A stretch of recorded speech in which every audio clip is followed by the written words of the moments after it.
El vecino se desplomó y tuvo que ser hospitalizado después de beber la caja de té que mi yerno me había regalado. Yo aún no salía de mi asombro cuando él llamó, preguntando con frialdad: ¿Ya tomó el té, suegra?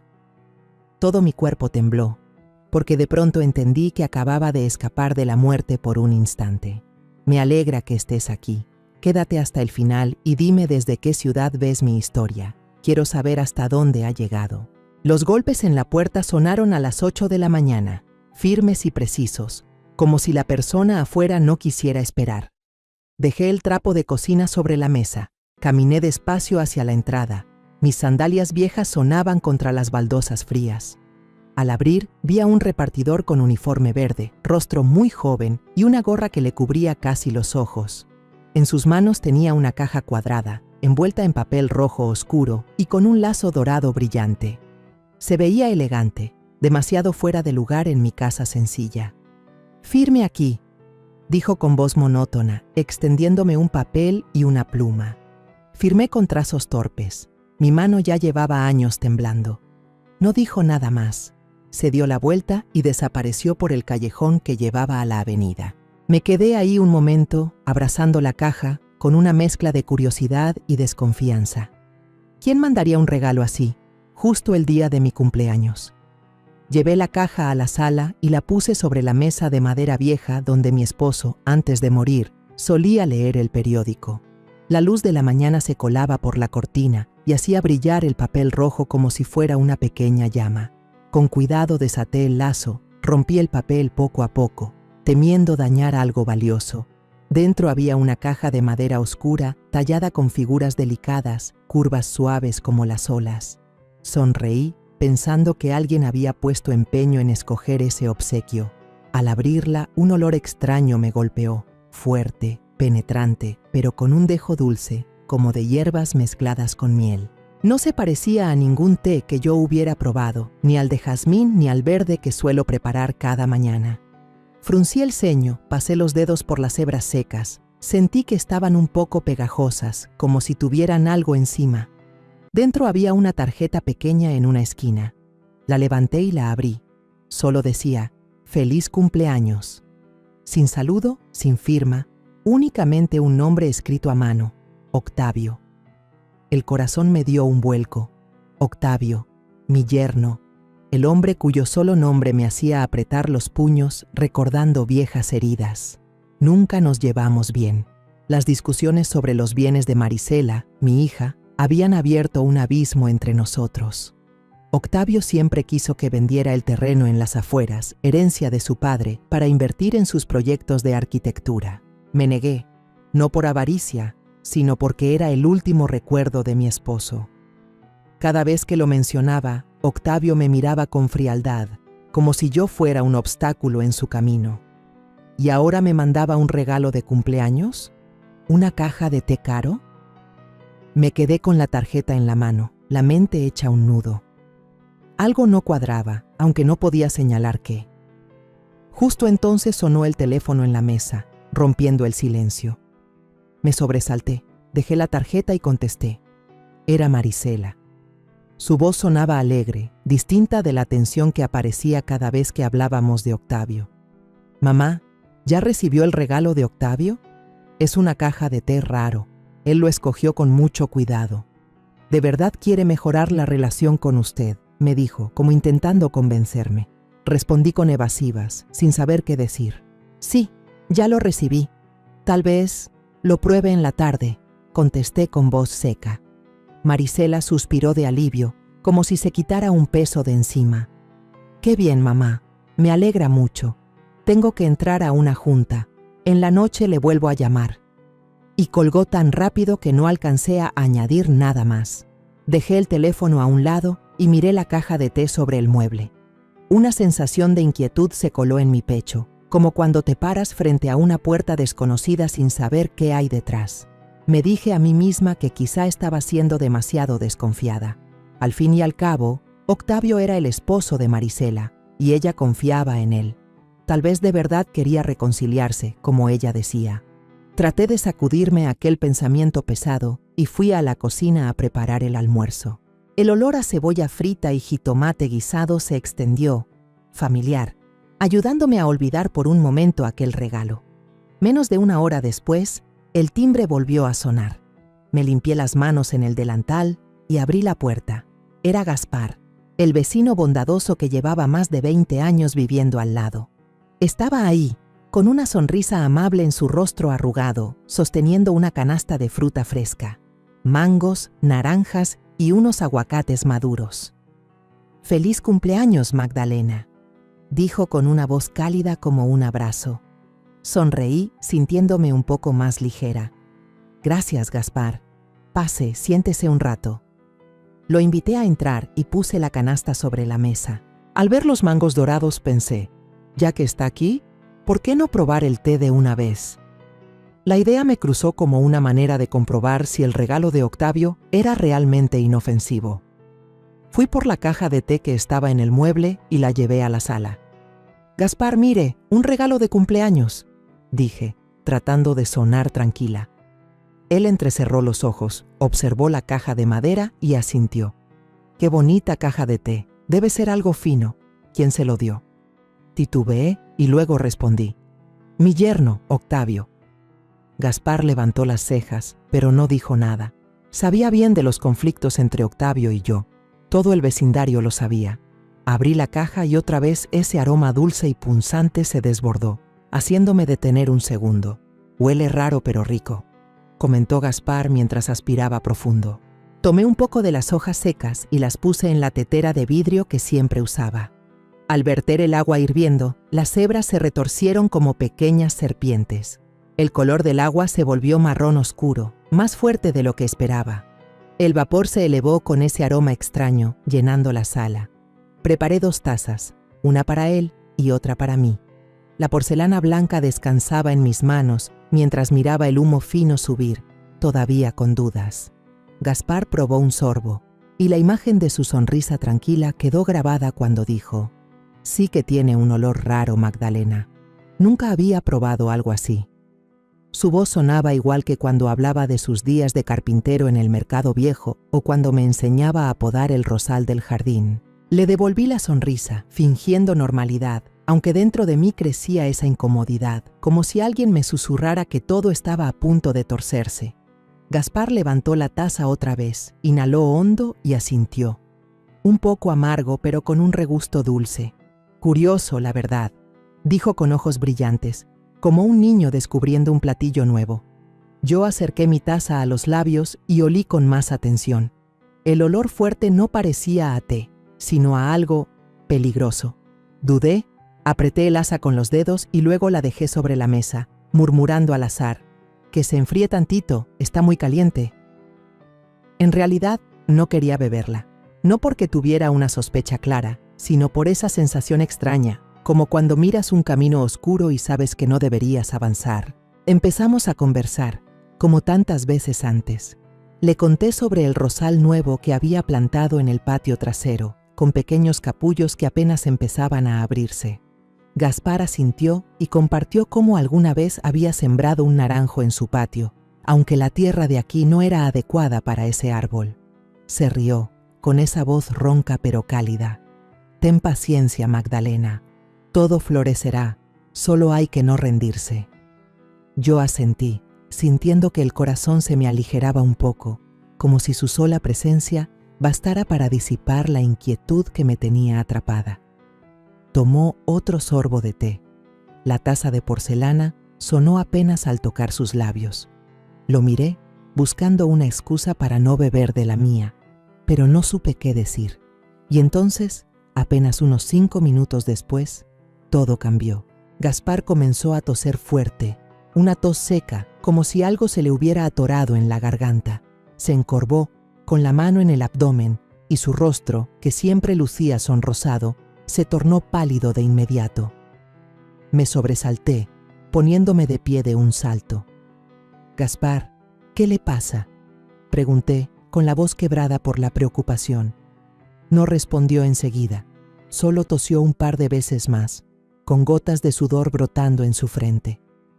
Debe ser que bebí demasiado rápido», murmuró con dificultad, intentando esbozar una sonrisa para tranquilizarme. Pero luego se tambaleó al levantarse, apoyándose en el borde de la mesa, y delante de mis ojos, sus piernas temblaron hasta que se desplomó en el suelo de loseta. Grité sin pensar: ¡Gaspar! Corrí hacia él, me arrodillé a su lado, y con la mano temblorosa lo toqué en el hombro. Su rostro estaba completamente blanco, los ojos cerrados, la respiración entrecortada como si se apagara. Comenzó a convulsionar, sacudidas breves pero intensas, como si su cuerpo luchara contra algo terrible. Me invadió el pánico, el corazón golpeándome el pecho como queriendo romperme las costillas. Corrí a la cocina por un paño húmedo, con la esperanza de que al mojarle la cara reaccionara. Pero al volver lo vi aún en el suelo, inmóvil, apenas con algunos espasmos débiles. Me lancé hacia el teléfono fijo, con las manos tan temblorosas que casi se me cayó el auricular. «Por favor, vengan rápido. Mi vecino está convulsionando», grité en el teléfono con la voz rota.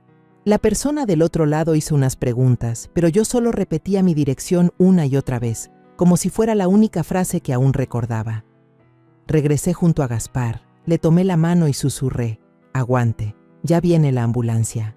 Pero él no respondió, solo un hilo débil de respiración parecía sostenerlo.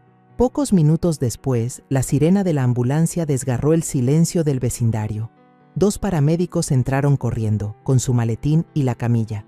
Revisaron a Gaspar rápidamente. Uno palpó su cuello buscando el pulso mientras el otro preparaba el tubo de oxígeno. «Pulso débil, signos de intoxicación aguda», dijo uno de ellos con voz tensa. Yo estaba allí, inútil, mirando cómo lo levantaban a la camilla con movimientos rápidos pero preocupados. Lo seguí hasta la puerta, intentando preguntar: «¿Se va a poner bien? ¿Lo pueden salvar?». Pero no se detuvieron. Solo me dijeron que esperara noticias en el hospital. La ambulancia se fue a toda velocidad, la sirena alejándose, y yo me quedé de pie en el patio, con las piernas clavadas en la tierra. Regresé a la casa, ahora tan silenciosa que daba miedo. El olor del té todavía flotaba en el aire, como un recordatorio cruel de lo que acababa de pasar. Mi taza seguía en la mesa, el vapor ya se había disipado, pero desprendía un aroma que me helaba la piel. Me senté en la silla, con la cabeza entre las manos, intentando ordenar lo ocurrido. Gaspar, el vecino que me había acompañado en tantas dificultades, ahora estaba en un hospital, luchando entre la vida y la muerte. Y todo por una taza de té. La taza de té que Octavio había enviado. Justo en ese momento, sonó el teléfono fijo, un timbre agudo que me hizo dar un brinco. Dudé, pero terminé levantando la bocina. La mano me temblaba tanto que casi la dejo caer de nuevo. «¿Aló?», dije con voz débil. Un breve silencio, y luego la voz de Octavio se escuchó, fría, cortante, como un cuchillo. «¿Ya tomó el té, suegra?». Me quedé helada. Por unos segundos no pude pronunciar palabra. Solo se oía su respiración, lenta, serena hasta lo escalofriante, a través del auricular. Mi corazón latía con fuerza, como si quisiera salirse del pecho. Él sabía que yo no lo había tomado. Y esa voz no era la de un yerno preocupado por su suegra. Era la voz de alguien que esperaba algo. No alcancé a responder. La línea se cortó. El teléfono se me resbaló de la mano y cayó al piso de loseta con un golpe seco. Me quedé allí parada, con la mirada fija en la taza de té aún humeante sobre la mesa, como si fuera un monstruo al acecho. La sala estaba ahora tan silenciosa que la quietud me oprimía, como si el olor dulzón del té se hubiera tragado todos los sonidos. Recogí el teléfono. El corazón golpeaba tan fuerte que parecía romperme las costillas. Octavio había colgado, dejándome sola con ese silencio aterrador y la taza de té todavía echando vapor. Temblando, marqué su número. La línea sonaba ocupada. Un tono seco que parecía burlarse de mi desesperación. Lo intenté otra vez. Mis dedos torpes se equivocaron de tecla varias veces. El timbre sonó, largo, insistente, pero nadie contestó. Me quedé inmóvil, mirando la pantalla negra del aparato, con la mente hecha un nudo. ¿Qué sabía él? ¿Por qué preguntó eso? La pregunta de Octavio no era casual, de eso estaba segura. Era como una advertencia, o peor, una amenaza. De pronto, El teléfono vibró, interrumpiendo mi caos mental. Era Marisela. Su voz salió por el altavoz, cargada de angustia, como si apenas lograra contener un grito. «Mamá, acabo de escuchar a doña Alma que regresó del mercado. Ella dijo que llegó una ambulancia a tu casa. ¿Qué pasó?» Escuché el temblor en cada palabra de mi hija, como si estuviera al borde de un abismo. Tomé aire, intentando sonar serena, aunque por dentro todo se me venía abajo. «Gaspar». Él tomó el té y se desplomó. «Marisela, la ambulancia acaba de llevárselo». Me detuve, incapaz de confesar mis sospechas. Ella guardó silencio unos segundos y luego preguntó, cada vez más bajo: «Mamá, ¿tú lo tomaste?» «No», respondí, breve.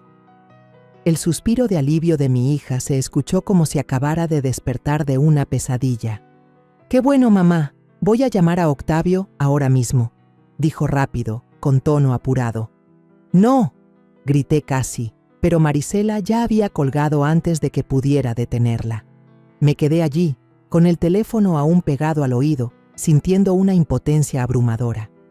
Marisela siempre lo defendía, siempre veía en Octavio al esposo perfecto, aunque yo muchas veces le hablé de sus miradas frías, de sus palabras filosas cada vez que discutíamos por el terreno de su padre. Ahora solo rogaba que no corriera a contarle todo.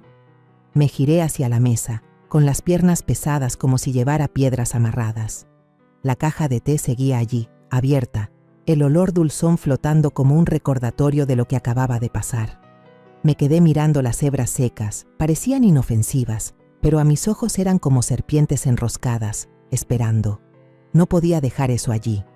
Con la mano temblorosa, tomé una cuchara de acero de la cocina y recogí un puñado de hojas secas, poniéndolas con cuidado en una bolsita de plástico. La até fuerte, revisando que no quedara ninguna rendija, y la guardé en el cajón del comedor, cerrándolo con la llavecita que siempre llevaba en el bolsillo de mi bata. Si algo pasaba, al menos tendría una prueba. Eso me repetí, aunque por dentro el miedo no se iba. El sonido de la sirena de la patrulla retumbó en el callejón, agudo, desgarrando el silencio del mediodía. Me sobresalté, el corazón golpeándome en el pecho. 2 policías entraron, uno alto con uniforme azul, el otro más bajo con una libreta y un bolígrafo en la mano.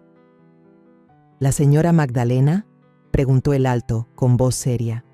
«Recibimos un reporte del hospital. Se trata de un caso grave de envenenamiento».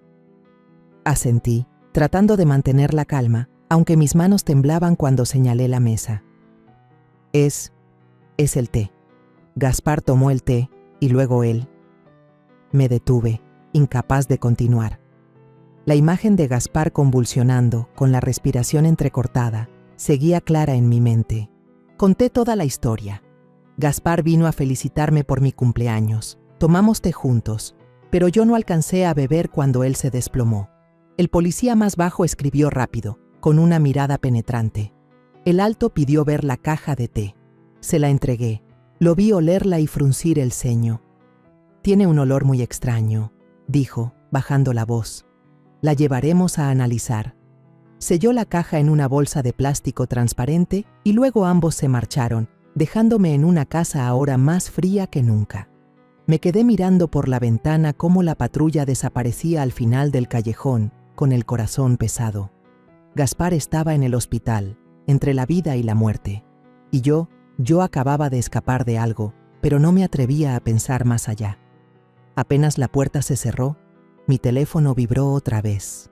Un mensaje de un número desconocido apareció en la pantalla. «Más vale que no compliques las cosas». Lo leí una y otra vez, con la mano temblando tanto que casi dejo caer el aparato. Intenté devolver la llamada, pero solo escuché la señal de ocupado. Me dejé caer en la silla, con la mirada clavada en la pantalla, el corazón latiendo con tal fuerza que parecía a punto de romperse. El miedo ya no era una sensación difusa, era real, nítido, como un cuchillo puesto en mi garganta. Esa tarde llegué al hospital con las piernas pesadas, como si cada paso luchara contra una fuerza invisible. El olor fuerte a desinfectante en el pasillo me mareó un poco, pero traté de mantenerme firme. Gaspar, el vecino con quien había compartido tantas tardes tranquilas, ahora yacía en urgencias. Me detuve frente a la puerta, mirando por la ventanilla. Estaba ahí, pálido como papel, con los ojos cerrados, rodeado de tubos y cables. Al verlo, un dolor agudo me atravesó el pecho, como si yo misma lo hubiera empujado al borde de la muerte. Si no hubiera abierto esa caja de té, si no lo hubiera invitado a beber. Sacudí la cabeza, queriendo espantar esos pensamientos, pero la culpa se aferraba a mí como una sombra imposible de apartar. Justo cuando iba a entrar, el teléfono en mi bolsillo vibró. Me sobresalté y lo saqué de inmediato. Era Marisela. «Mamá, ¿dónde estás?» Su voz sonaba tensa, como si contuviera algo. Contesté con un hilo de voz. «Estoy en el hospital, sala 204, visitando al señor Gaspar». Marisela guardó silencio un momento, luego dijo: «Voy para allá». Asentí, aunque sabía que no podía verme, y colgué. No sabía cómo enfrentarla. Marisela todavía confiaba en Octavio, todavía pensaba que todo había sido un accidente. Pero yo no podía olvidar la frialdad de su voz al teléfono. «¿Ya tomó el té, mamá?» Esa pregunta seguía perforándome la cabeza, como una broca que no se detiene. Un médico joven, con bata blanca, salió de la sala de emergencias. Me miró con una expresión seria pero no fría. «¿Usted es familiar del señor Gaspar?», preguntó. Negué con la cabeza, explicando que era su vecina, la persona que estaba allí cuando él se desplomó. Él asintió y luego dijo, con voz grave: «Encontramos en la sangre del paciente rastros de un tóxico natural, muy probablemente de una hierba rara. Por ahora, sigue en estado crítico». Sus palabras me golpearon en el pecho como un puñetazo. Veneno. Esa palabra retumbó, filosa, confirmando el miedo difuso que yo había intentado enterrar. Temblando, le pedí que dejara constancia del tipo de tóxico en el expediente, y él asintió, prometiendo hacer más estudios especializados. Le agradecí, pero por dentro solo quería gritar. Quería saber por qué ese té estaba en mi casa. Me senté en una silla de plástico en el pasillo, con las manos entrelazadas para evitar que me temblaran. La imagen de la taza humeante, la voz de Octavio y el rostro pálido de Gaspar se repetían una y otra vez en mi cabeza. Sentía que estaba atrapada en una pesadilla sin salida. Entonces apareció Marisela, corriendo con prisa, el cabello recogido de lado y los ojos enrojecidos.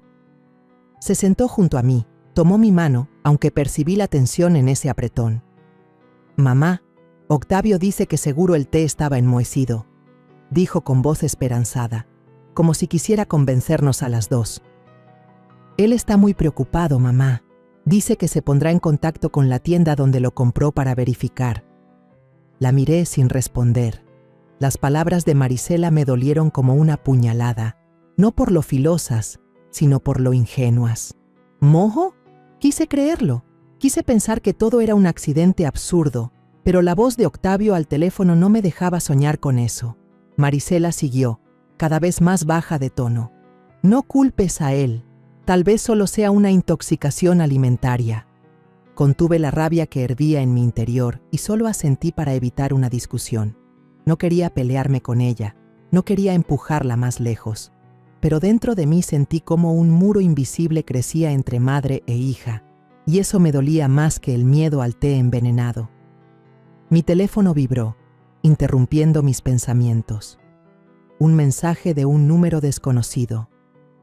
«Mantén silencio. Todo estará bien». Lo leí una y otra vez, con la mano temblando tanto que casi dejo caer el aparato. ¿Quién lo envió?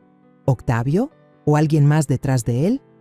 Le tomé una foto a la pantalla y guardé el mensaje como prueba, aunque no sabía de qué podría servirme.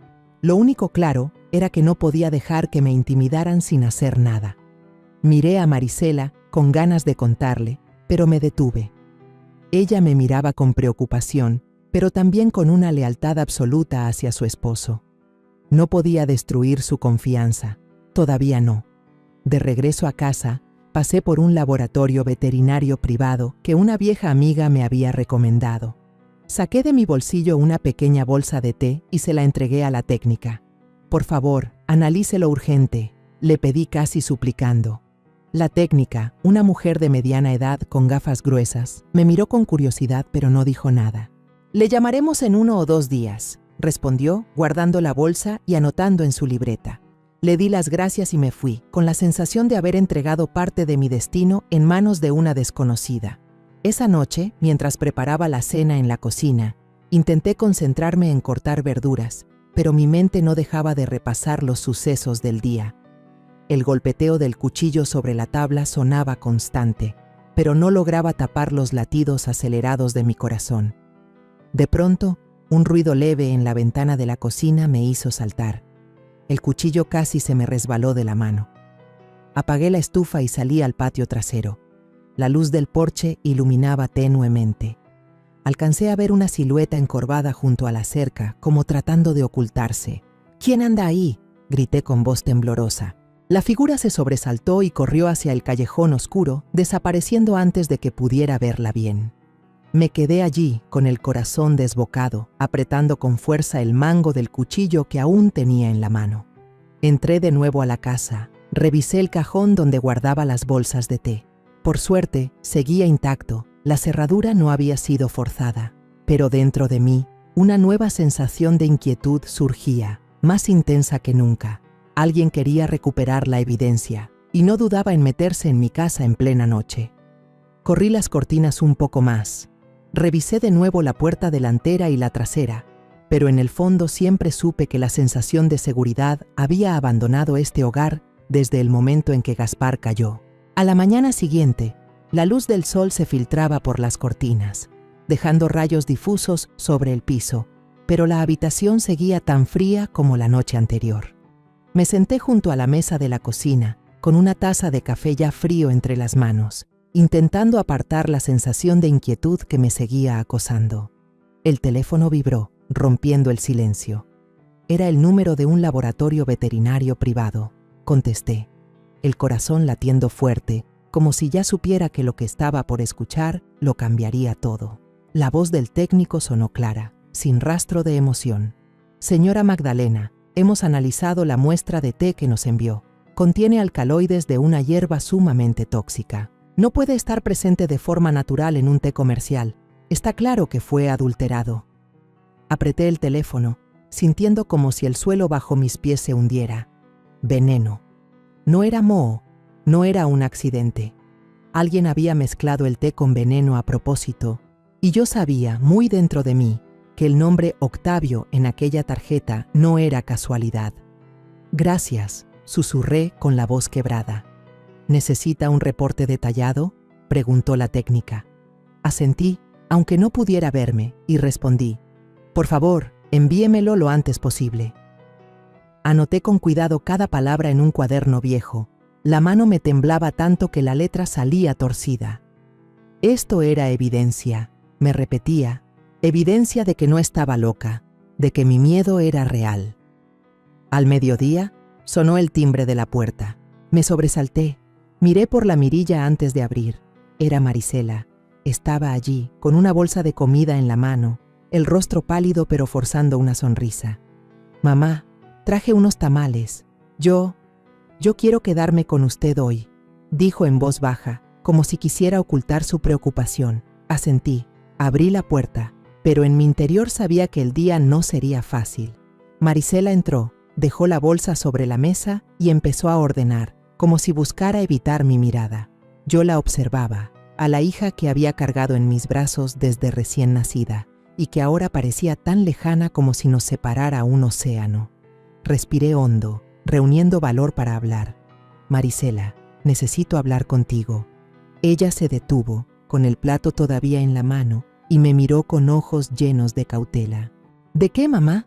Señalé el cuaderno sobre la mesa, donde había anotado la llamada del laboratorio. La caja de té estaba envenenada. No fue una intoxicación normal. El laboratorio dice que fue alterada a propósito. Mi voz temblaba, no por miedo, sino porque sabía que esas palabras la herirían. Marisela frunció el ceño, dejó el plato y se acercó a la mesa. «No saque conclusiones, mamá», dijo rápido, con un tono más duro de lo que esperaba. «Mi esposo compró ese té en una tienda confiable. ¿Cómo podría tener veneno?». Saqué la impresión del análisis del laboratorio y la empujé hacia ella. «Léelo», le pedí, tratando de mantener la calma. Marisela tomó el papel, recorrió las líneas con la vista, pero luego negó con la cabeza con tal fuerza que su cabello se agitó. No, mamá. Tal vez alguien puso el veneno allí para culpar a Octavio. Él no haría eso. Su voz se alzó, como si intentara convencerse a sí misma tanto como a mí. Me quedé sin palabras, con una piedra pesada oprimiéndome el pecho.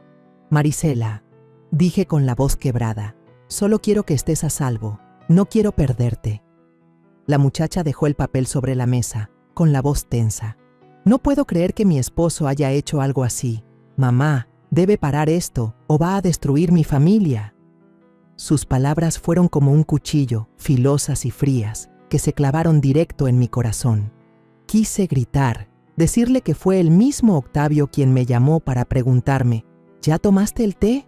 Con una voz helada, como la de un depredador, pero no pude.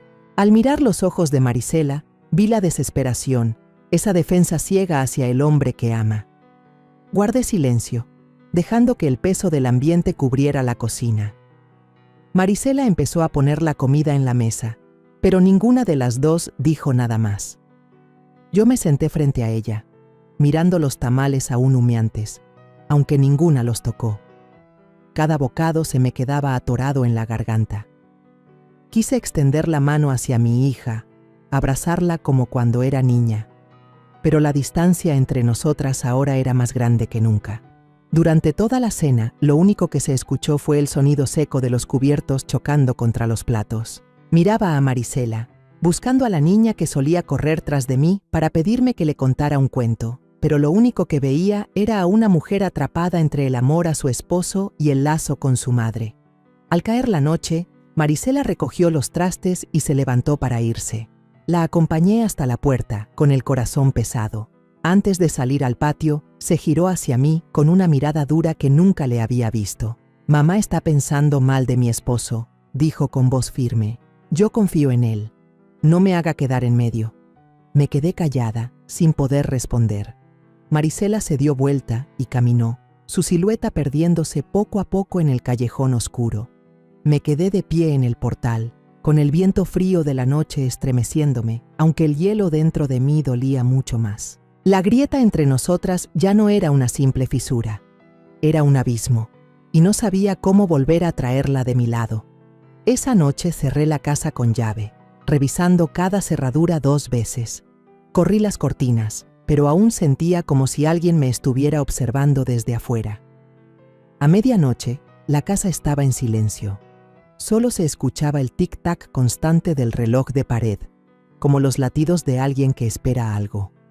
Acostada, con los ojos bien abiertos, era incapaz de dormir. Cada ruido, las hojas moviéndose en el jardín, el viento colándose por la rendija de la puerta, me hacía saltar. Intentaba cerrar los ojos, recordar los días tranquilos de antes, cuando Marisela era una niña, cuando mi esposo aún vivía, cuando esta casa estaba llena de risas. De repente, un sonido leve llegó desde la ventana de la cocina, un rasguño metálico contra la madera. Me incorporé de golpe, con el corazón latiendo fuerte. Caminé despacio, tomando la linterna vieja de la mesa de noche, con las manos temblorosas a punto de soltarla. No encendí la luz, temiendo que el resplandor alertara a quien estuviera afuera. Avancé descalza sobre el piso helado. Cada paso parecía eterno. El haz débil de la linterna iluminó una figura agachada en la ventana. Una sombra oscura tratando de forzar el cerrojo. ¿Quién está ahí?, grité con voz quebrada por el miedo y la rabia. La sombra se sobresaltó, retrocedió y salió corriendo hacia la cerca del patio. Abrí la puerta de la cocina y corrí unos pasos, moviendo la linterna de un lado a otro en la oscuridad. Alcancé a ver la silueta de una mujer, con el cabello largo atado a prisa y una chaqueta oscura. Sus tacones resonaban apresurados contra el cemento antes de perderse en el callejón. Me quedé allí, respirando agitada, con la linterna en la mano como si fuera mi única arma.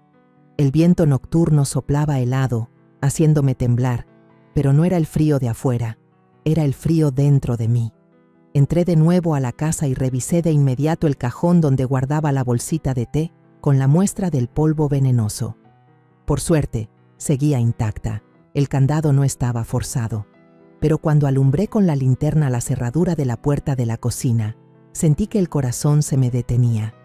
Había rasguños nuevos, pequeños pero claros, como si alguien hubiera intentado forzarla con alguna herramienta. Retrocedí y me dejé caer en la silla, con la sensación de que esa casa ya no era un refugio, sino un campo de batalla. Alguien quería recuperar la prueba, y no dudaba en entrar a mi casa en plena noche. Me pregunté si sabrían que había mandado la muestra de té al laboratorio.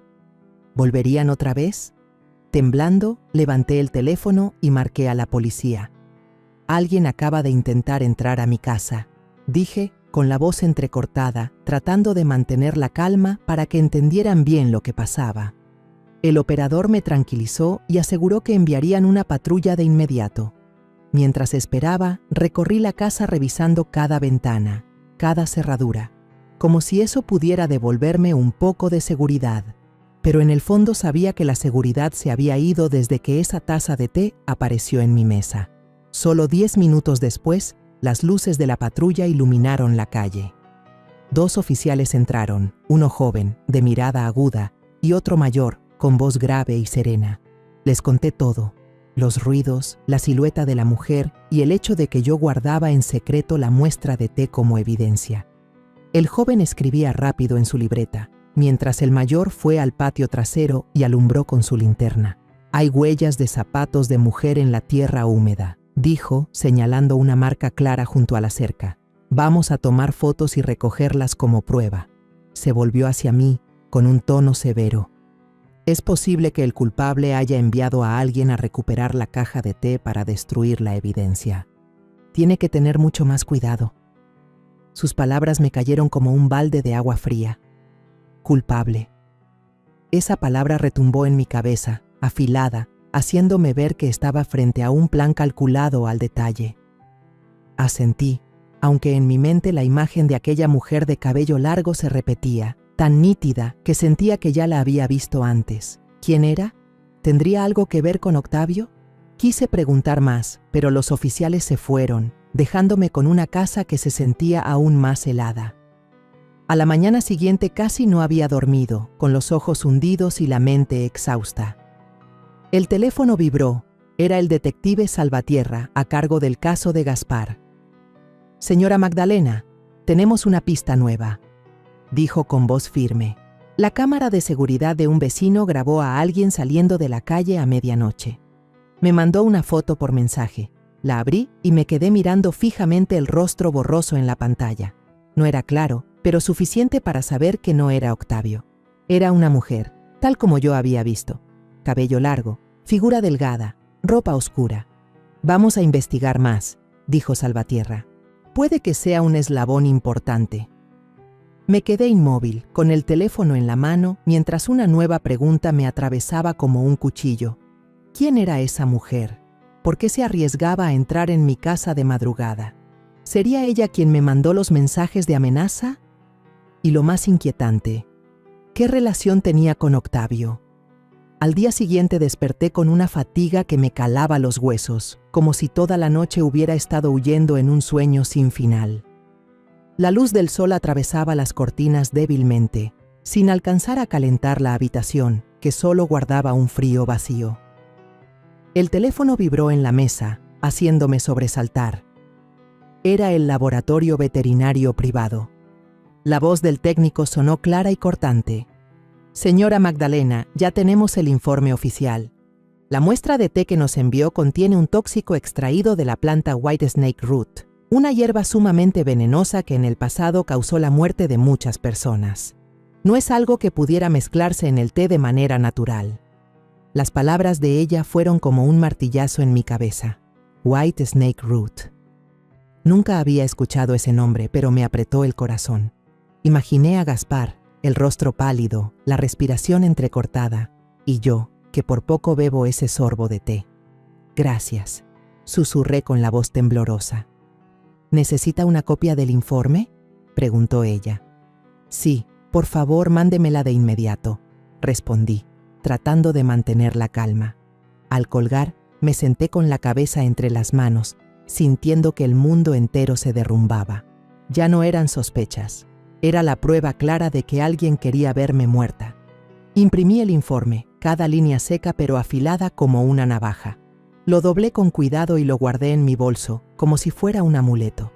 Por la tarde fui a la comisaría, los pies pesados, pero la determinación firme. No podía dejar que esto quedara en silencio. El detective Salvatierra, un hombre de mediana edad con mirada aguda pero voz serena, me recibió en la sala de espera. Le conté todo, desde la caja de té de cumpleaños, la llamada escalofriante de Octavio, hasta la sombra de la mujer que intentó entrar a mi casa la noche anterior. Entregué la pequeña muestra de té y la copia del informe, con las manos temblando al ponerlas sobre la mesa. Salvatierra examinó con atención, pasó las páginas del informe y luego me miró. «Doña Magdalena, esto es una prueba muy importante», dijo con voz grave y firme. «Ampliaremos la investigación. Es posible que se trate de un intento de asesinato». La palabra asesinato retumbó en mis oídos y me heló la espalda. Asentí sin poder hablar, solo con ese miedo mezclado con una determinación creciente.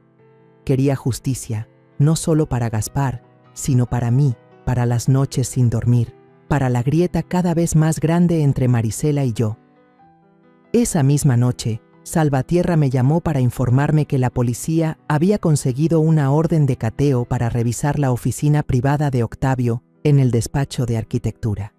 Él era el sospechoso principal, y no me sorprendía.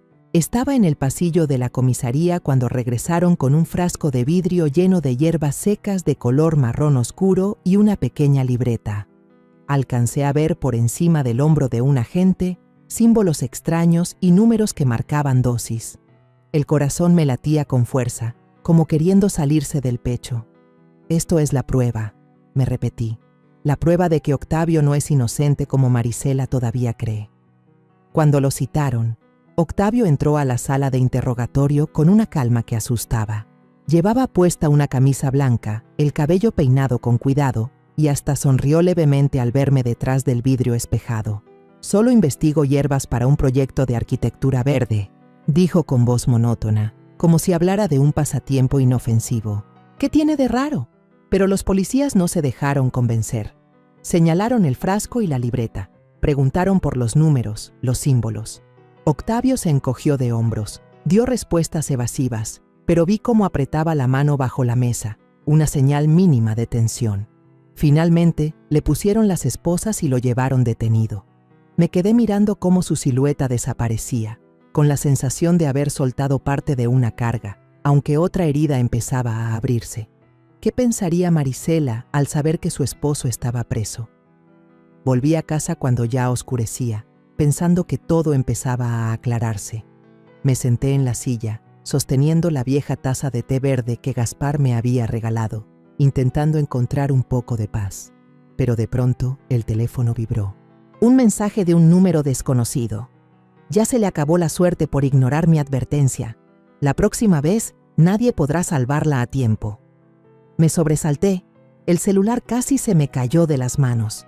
Octavio ya había sido arrestado. Entonces, ¿quién era este? Le tomé una captura de pantalla y se la mandé enseguida a Salvatierra. A los pocos minutos me llamó con voz seria. «Debe tener muchísimo cuidado. Vamos a poner gente vigilando de manera encubierta alrededor de su casa». Asentí, aunque él no me veía, y colgué.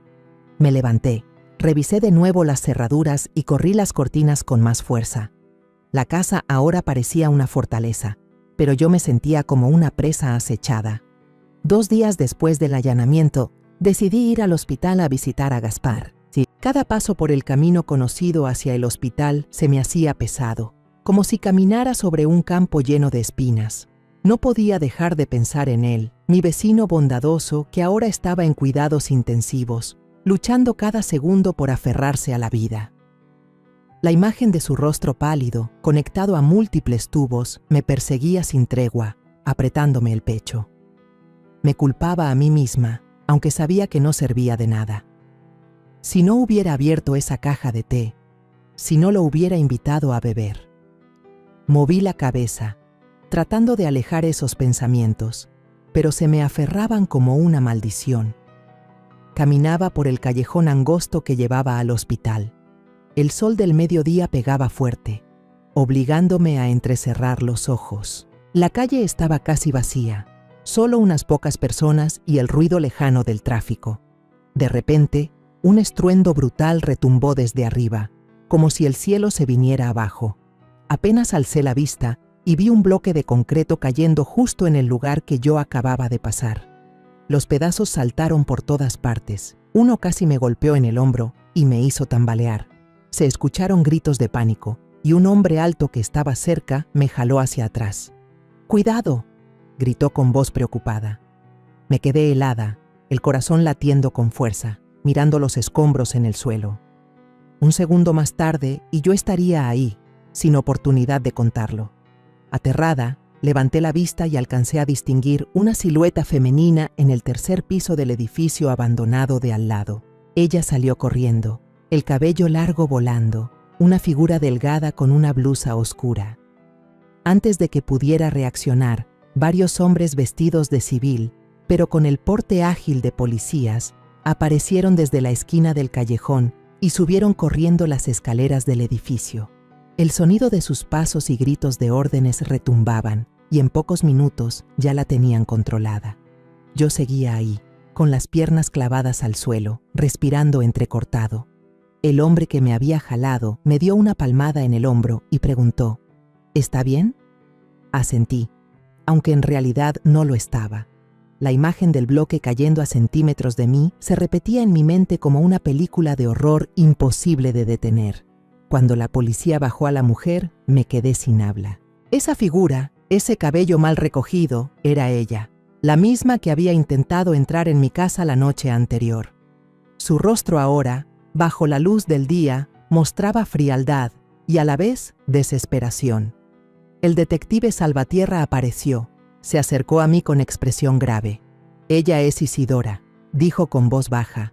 «La examante de Octavio. La hemos estado vigilando desde hace un tiempo».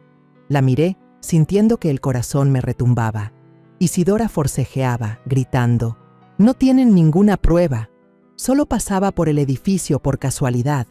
Su voz sonaba desafiante, pero yo escuchaba el temblor escondido, el de alguien que intenta tapar su culpa.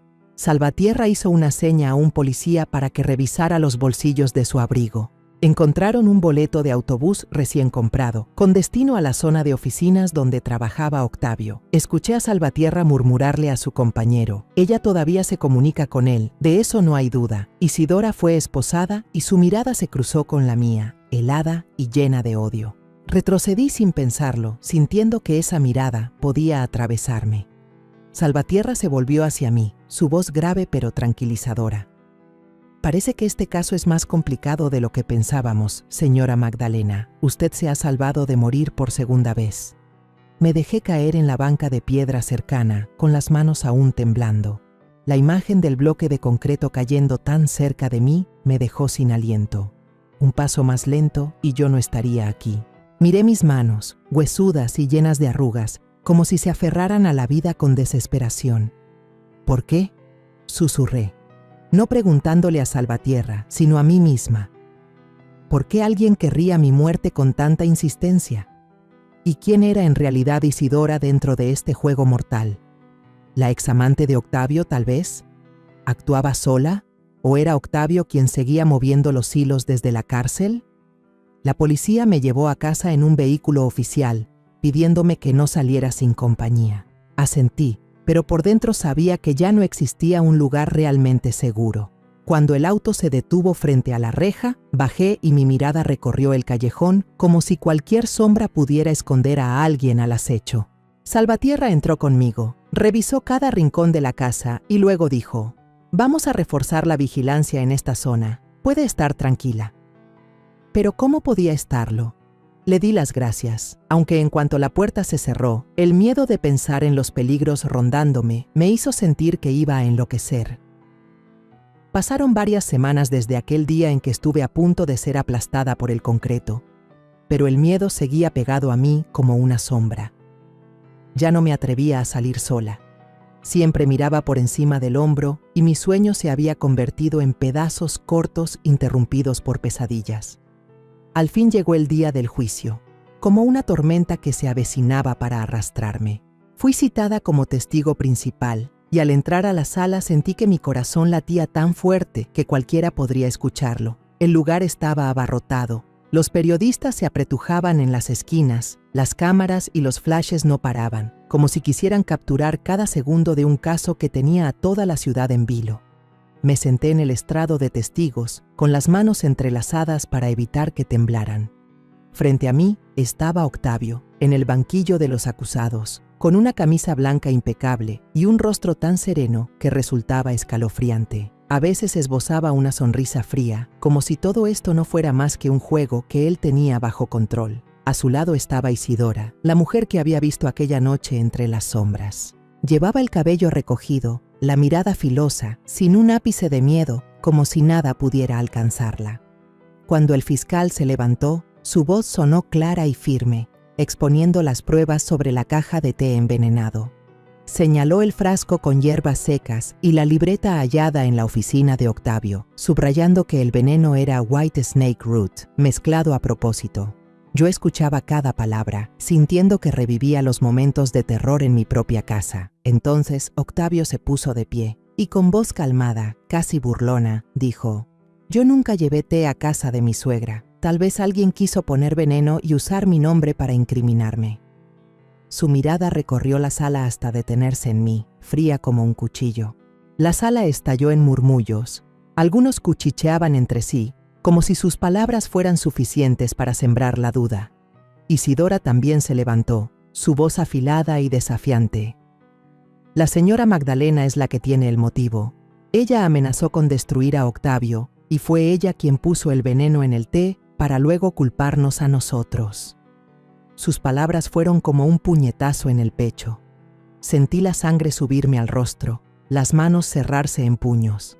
¿Destruir a Octavio? Yo nunca lo amenacé, aunque las discusiones por el terreno de mi esposo me enfurecieron más de una vez. ¿Pero acusarme falsamente? Miré a Isidora, buscando en sus ojos un rastro de arrepentimiento, pero solo encontré frialdad y arrogancia.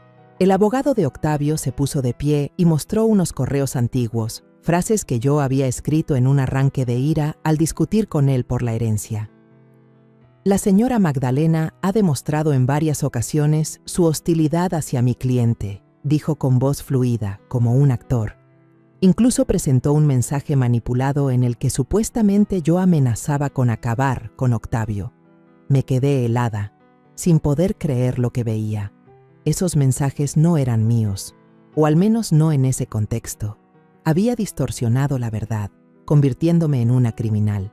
La sala volvió a murmurar y sentí las miradas de sospecha clavarse en mí como agujas en la piel. El fiscal contraatacó, señalando que las muestras del té y el informe del laboratorio eran pruebas irrefutables, pero el abogado de Octavio era demasiado hábil. Pasaba por cada detalle, transformando las evidencias claras en dudas vagas. «¿Cómo sabemos que la señora Magdalena no puso ella misma el veneno en el té?», preguntó con tono burlón. Sentí que la sangre se me congelaba. La balanza de la justicia parecía inclinarse hacia Octavio, y él lo sabía. Estaba ahí sentado, mirándome con desafío, como si me dijera: «No puedes vencerme». Me llamaron al estrado de testigos. Las piernas me temblaban, pero me obligué a mantenerme firme. Conté todo, desde la caja de té de cumpleaños con la tarjeta firmada por Octavio, hasta el momento en que Gaspar se desplomó, y luego aquella llamada escalofriante de él: «¿Ya tomaste el té, mamá?». Relaté los mensajes amenazantes, la silueta de una mujer entrando a escondidas en mi casa, el bloque de cemento que casi me aplasta. Mi voz temblaba, no de miedo, sino de rabia y dolor acumulado. «No tengo ningún motivo para hacerle daño a nadie», dije mirando al juez a los ojos. «Solo quiero proteger a mi familia, proteger a mi hija». Pero el abogado de Octavio me interrumpió, su tono tan cortante como un cuchillo. «Señora Magdalena, usted está inventando todo esto para desquitarse con mi cliente. No tiene pruebas concretas, solo su palabra». Sentí el corazón encogerse. Tenía razón. No poseía más que mensajes, recuerdos y una bolsita de té bajo análisis. Pero eso parecía insuficiente ante la retórica suave de Octavio y su defensor.